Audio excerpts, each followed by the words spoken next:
Have you ever felt like a lit candle, tucked away in a corner no one looks at anymore? There, burning slowly, trying to light up spaces that don't even notice you. We spend years begging to be seen. Until one day, we get tired. Like and subscribe, because there are no cookie-cutter formulas here. Just a safe space for anyone who, after turning 50, is tired of playing a supporting role and ready to rediscover their own light. There's a kind of pain that makes no noise. It doesn't scream. It doesn't bleed. It just fades. It dims our urge to speak. It dulls the joy of sharing news. It even snuffs out that little impulse to send a just checking in message. Over time, we realize it wasn't just others who drifted away. We shrank ourselves to fit into places where there was never any room for us. After 50, something shifts. The body speaks louder. Silence grows heavier. And certain absences become constant companions. You start remembering how many times you tried, sent a message, made a thoughtful gesture, tried to spark a conversation, and all you got back was the echo of indifference. Emotional dependency is sneaky. It dresses up as care, but it charges you with abandonment. It convinces us we need to be accepted before we're allowed to exist. But here's the harsh and freeing truth. Someone can only dim your light if you hand them the match. And when you stop begging for a place in other people's lives, you realize the only space that was yours all along was you. It was an ordinary afternoon, my niece's birthday. Rented hall, packed tables, loud voices, laughter in clusters. I sat at the edge of the table like I always do, waiting for my turn to speak, without bothering anyone. I brought a simple gift, but one I chose with care. A blue top I thought would suit her. I waited for a, "Thanks, Auntie." It never came. Between a sip of soft drink and a, "Did you see the latest episode of that show?" I tried to join in. I said something. Nothing major. Just a light comment, trying to start a chat. But someone cut me off. Someone else started laughing at something else. And I was left there, my sentence stuck in my throat, like someone who stumbles but doesn't fall, yet also doesn't move forward. It wasn't the first time. No one was rude. No one shouted. There was disregard, indifference, that silent ache of realizing your presence is invisible, even among those who call you family. I came home with a slice of cake wrapped up and a lump in my throat, not the kind that makes you cry, the kind that makes things clear. I realized I'd been pouring energy into fitting into conversations where my name was never called. The worst kind of loneliness is the one felt among familiar faces. And maybe the cruelest part isn't being forgotten. It's still trying to be remembered. Loving always came naturally to me. Doing things for others, caring, checking if they got home safe, being the first to remember a birthday, even when no one remembered mine. Being a constant presence, even when others weren't. But one day, I caught myself waiting for a reply. A simple message. "Hey, haven't heard from you in a while." That's all I wanted to read. The message I'd sent had been warm. I asked how they were doing, wished them a good week. Then I stared at my phone, refreshing the screen, waiting for that little blue tick, waiting for any crumb of attention in return. The reply came. 2 days later, a "sorry, things have been hectic," and nothing more. And still, I smiled, like someone grateful for a glass of water, after days of thirst.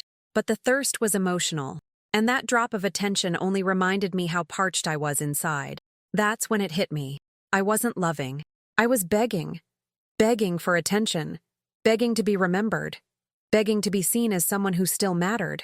And the hardest part? From the outside, everything looked fine. But on the inside, I was a child with outstretched arms, longing to be held. You don't need to bleed to prove you love. After 50, we carry so many stories. We start thinking we deserve so little. But true love doesn't make us beg, and love that ignores you isn't love. It's absence dressed up as occasional presence. I was so afraid of silence that I accepted any noise, even the kind that hurt me. I said yes to last-minute invites, the kind that only come when someone else bails. I went to birthdays where no one even noticed I'd arrived. At pub tables, I was like decoration, present but never really heard. I said yes to everything, because saying no made me picture myself alone in a silent room, TV on just for the noise. So I went, even when I was tired, even when I was uncomfortable, even knowing no one there truly cared if I showed up. And the worst part, I came home so many times feeling something was off, but I couldn't put a name to the pain. It felt like a weight in my chest, an emptiness not from being alone, but from hollow presence, those relationships where you're there, but you're not. I accepted scraps of conversation, cold replies, attention that only came when someone needed something. And to convince myself it wasn't rejection, I told myself, that's just how it is. Everyone's busy. At least they remembered me. But the truth is, settling for less doesn't protect us from loneliness. It only teaches us to call it company. Accepting crumbs is more exhausting than being alone. And then one day, I looked at my empty plate, emotionally speaking, and I understood. It wasn't lack of love. It was a lack of dignity. I used to avoid the mirror, not because of the wrinkles or the stubborn gray hairs sprouting at the edges. It was the eyes. There was something in my own eyes I didn't want to face. It was like seeing a woman standing at an empty station, suitcase packed, but no idea where to go. An emotional suitcase, full of memories, swallowed words, wishes postponed. That day, I opened the bathroom curtain, and the sunlight came in from the side. The light hit the mirror and reflected something I hadn't seen in years, my presence, whole, there, with no audience. I looked at myself gently, not as someone searching for flaws, but like reuniting with a childhood friend lost in time. The woman staring back at me looked tired, but not weak. She was wounded, but still alight. And there, no makeup, no masks, not waiting for anyone to call her name. I saw the woman who once dreamed, laughed loudly, fell in love with each day just for being alive. That's when I asked myself, when did I start living only for others? At what bend in the road did I leave my own desires behind just to please those who never wanted to see all of me? The mirror doesn't lie. It only asks, where did you go? In that moment, face still damp, heart trembling, I made a vow. I will never again ask for permission to exist. The light I searched for in others' eyes, maybe it was always mine. After that day with the mirror, something in me quieted, but it was a good kind of silence. Not the kind that suffocates, but the kind that clears the noise of other people's expectations. I started small, getting up slowly, drinking my coffee while it was hot, not needing to reply to any messages, listening to the music I loved, not what others sent me. I reconnected with my own company and discovered I like it. I began writing down my thoughts, not for anyone else to read, but so I could remember who I am. I started walking again, not to lose weight or please anyone, but to feel the wind and remind myself I'm still breathing. I took down books from the shelf, the ones I bought and never read, waiting for a time that never came. Now the time has come, because the weight that exhausts us most is the weight for ourselves. And it wasn't magic. There were days I cried between sips of coffee, nights I wished for a call that never came. But even so, I didn't go back. Because little by little the light returned, not in other people's eyes, not in replied messages, but in me. Maybe the love I'd been waiting for was my own embrace. After 50, you learn time is far too precious to be spent waiting for recognition. Now I recognize myself, and there's no praise more freeing. These days, I show up without asking permission. I don't intrude. I don't provoke. I simply exist, fully, without waiting for approval, without needing a spot in someone else's emotional schedule. I've learned to step into my day like stepping into a garden, with respect, with ease, with love, and above all, without expecting flowers from those who only plant absence. I spent so long waiting for an invitation, to be remembered, to be included, to belong.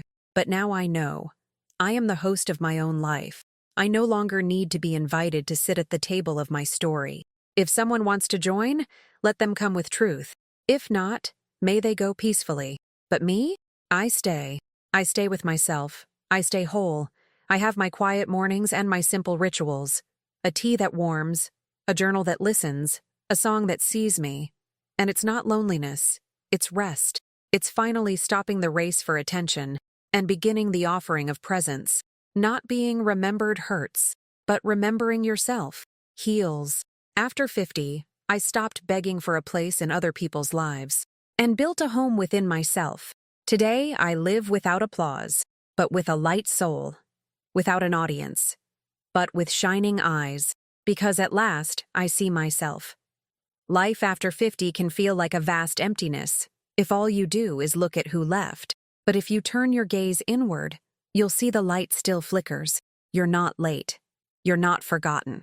You're just returning from a long journey where you tried to fit into luggage that wasn't yours. Now, it's time to unload the weight, to let go of the names that only brought pain, and to rebuild a space where you are the center, not a tolerated guest.